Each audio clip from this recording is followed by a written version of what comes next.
Oi, meu nome é Giovana e hoje eu vou contar um pouquinho sobre a história da fotografia. Você já pensou em como que seria a nossa vida se não houvesse a fotografia, se não pudéssemos tirar fotos, registrar momentos, lugares, coisas, pessoas? E as fotos se tornaram uma parte muito importante do nosso cotidiano, muito comum no nosso cotidiano. Qualquer um pode brincar de ser fotógrafo, tem vários aplicativos que te permite editar, te permite colocar filtros e fazer a sua criatividade fervilhar. O que poucos sabem é a história por trás de algo tão comum que hoje eu vou contar pra vocês.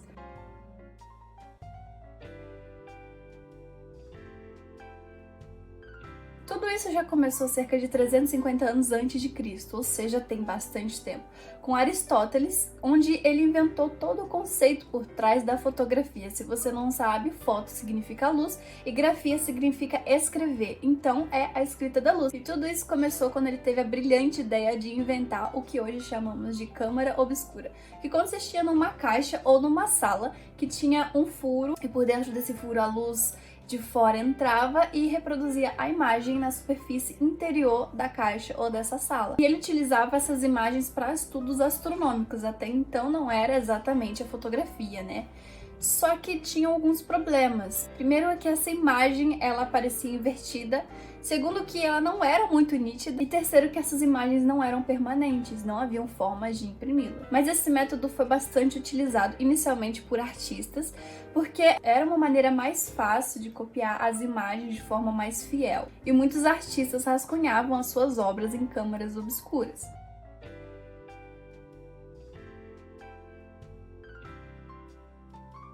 Até que em 1793 houve um cara chamado Joseph Nicéphore Niepce.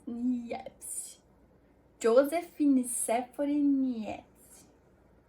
Eu não sei pronunciar, mas deve ser alguma coisa parecida com isso. E ele foi um dos primeiros a conseguir imprimir a luz em uma superfície, mas com o tempo, devido ao material, ela se apagava. Então foi somente em 1824 que ele conseguiu fazer um método onde essas fotos pudessem durar. Ele tinha também uma câmara obscura e dentro dessa câmara obscura ele colocou uma chapa com um composto de asfalto que muitos artistas usavam na litografia. E expôs essa chapa por mais de 8 horas dentro da câmara obscura voltado para a luz da janela. E o resultado foi esse, que vocês estão vendo aí na tela, que foi uma fotografia da sua janela. E assim, ele tirou a primeira foto da história. Por mais que a qualidade não seja muito boa, pelo menos foi um grande avanço. E esse era o problema, além da qualidade ser muito ruim das fotos, elas demoravam muito tempo para serem tiradas. Mas mesmo assim, ele chamou essa técnica de heliografia, que ficou conhecida.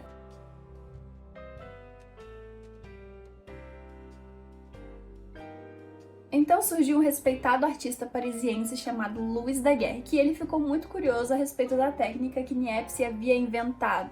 Então escreveu cartas e tentou conhecê-lo, tentou contatá-lo, até que houve esse encontro. Quando eles se encontram, eles decidem fazer uma parceria para continuar descobrindo, desvendando todo esse mistério que era a fotografia na época. Até que se passou alguns anos sem nenhuma descoberta significativa e acaba que Niepce morre.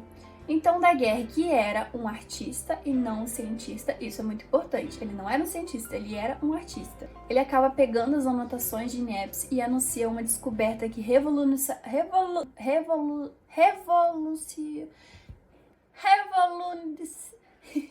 queria revolucionar a fotografia, isso é muito mais fácil de falar, caraca! Ele acaba pegando as anotações de Niepce e anuncia uma descoberta que iria revolucionar a fotografia. Depois de tratar a chapa e colocá-la dentro da câmara obscura, ao invés de ele esperar 8 horas, ele retira a chapa imediatamente e a aquece no vapor do mercúrio. E logo, uma imagem se forma em 15 minutos. O problema é que essa imagem desaparecia quando exposta de novo ao sol. Mas Daguerre continuava firme para descobrir um jeito de fixar as imagens. Até que, finalmente, ele descobre uma solução salina que era capaz de interromper a reação química na imagem, fazendo com que ela finalmente fosse permanente, e ele nomeou essa invenção de daguerreótipo. Mesmo Niepce tendo sido tão fundamental para as descobertas de Daguerre, ele não levou nenhum crédito, somente pelo começo dos estudos. Enquanto Daguerre seguia ganhando dinheiro, popularidade, fama por causa da sua descoberta, o daguerreótipo, que inclusive levou o nome dele.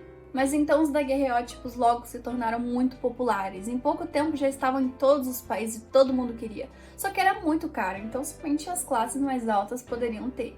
E inclusive os daguerreótipos, eles são os ancestrais da famosa Polaroid que todo mundo conhece.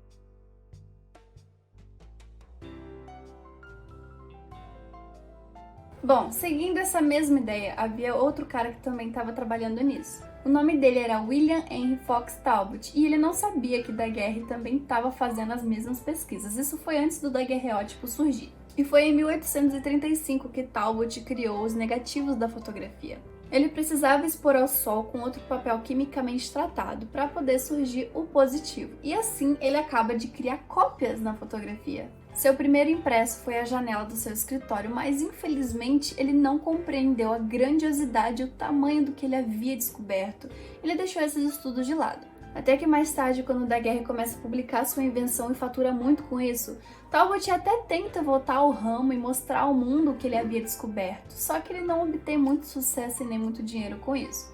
Mas mesmo assim ele chama sua invenção de calótipos. E finalmente, com tudo isso, os daguerreótipos e os calótipos foram lentamente sendo aprimorados. Então o tamanho foi sendo reduzido, os materiais foram ficando menos nocivos e menos tempo de exposição à luz. E por isso surgem vários tipos de fotógrafo.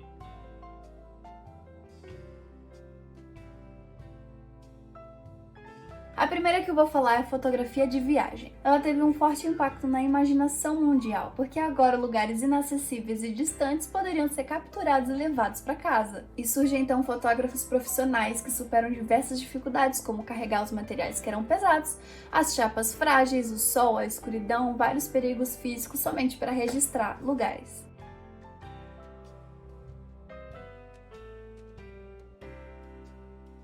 Também havia a fotografia de guerra, que eram fotos de soldados posando nos acampamentos, fotos de campos de batalhas de soldados nas trincheiras, e tudo isso servia bastante para o fotojornalismo.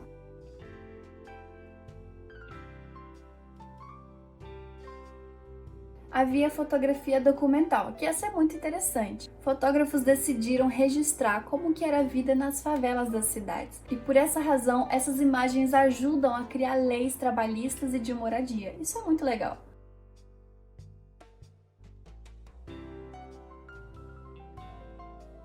E por fim, a fotografia de retrato, que era nada mais nada menos que fotografar pessoas famosas, pessoas importantes e até mesmo desconhecidos. E foi aí que eles inventaram o uso de luz artificial nas composições dos retratos. Enfim, os anos se passaram rápido e as invenções se passaram ainda mais rápido. Surgiram as cores, surgiram os vídeos, até chegar ao que temos hoje, a fotografia digital, que é instantânea, que é artística, que é do jeito que você quiser, e a nossa criatividade também só aumentou com tudo isso. Bom, cá estou eu dias depois, porque eu achei muito interessante trazer algumas curiosidades sobre a fotografia para apresentar para vocês e complementar esse vídeo. Então por isso que a minha roupa tá diferente, a iluminação tá diferente, tá tudo diferente, mas é isso aí, vamos continuar. A primeira curiosidade que eu vou mostrar para vocês são as fotos mais famosas do mundo. Todo mundo que é fã de música já viu essa foto pelo menos uma vez na vida. Se trata daquela foto icônica dos Beatles, onde eles estão atravessando uma faixa de pedestre. Essa fotografia é uma das mais famosas da história e ela foi feita em 1969. Reza a lenda que o fotógrafo só teve 10 minutos para poder tirar essa foto. E ele tirou somente 6 fotos. Às vezes a gente bate 50 fotos e não gosta de nenhuma, né? Essa faixa de pedestre se encontra na frente do próprio estúdio. Enquanto eles estavam posando, Lennon teria dito: "Vamos tirar logo essa foto e sair daqui. Deveríamos estar gravando disco e não posando para fotos idiotas." Bom, mal sabia ele que essa foto idiota faria muito sucesso, né? A foto número 2 é o Einstein mostrando a língua. Todo mundo também já viu essa foto. Mas um fato curioso é que Einstein mostrou a língua para o fotógrafo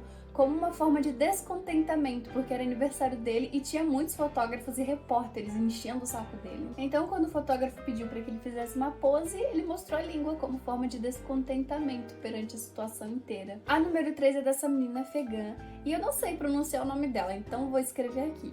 Ela tinha 12 anos quando foi fotografada durante uma reportagem do National Geographic sobre a ocupação soviética no Afeganistão. E o interessante é que quando o próprio fotógrafo foi visitá-la novamente, quando ela já tinha 30 anos de idade, ela não tinha a menor ideia do impacto que a foto dela teve na civilização ocidental.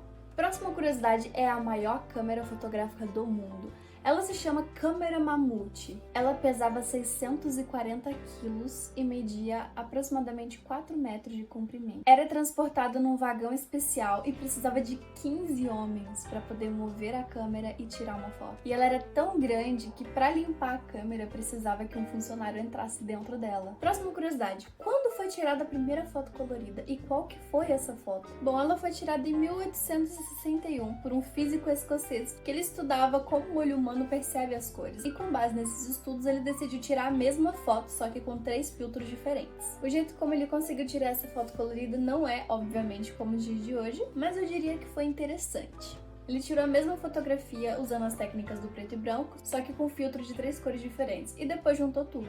E assim a gente encerra esse vídeo e eu espero muito que vocês tenham gostado. Confesso que eu achei interessante essa experiência e muito trabalhosa, na verdade é muito trabalhosa mesmo, não sei se eu vou repetir isso. Mas o que importa é que ficou legal, eu gostei muito de fazer e eu espero também que vocês tenham gostado. É isso, tchau!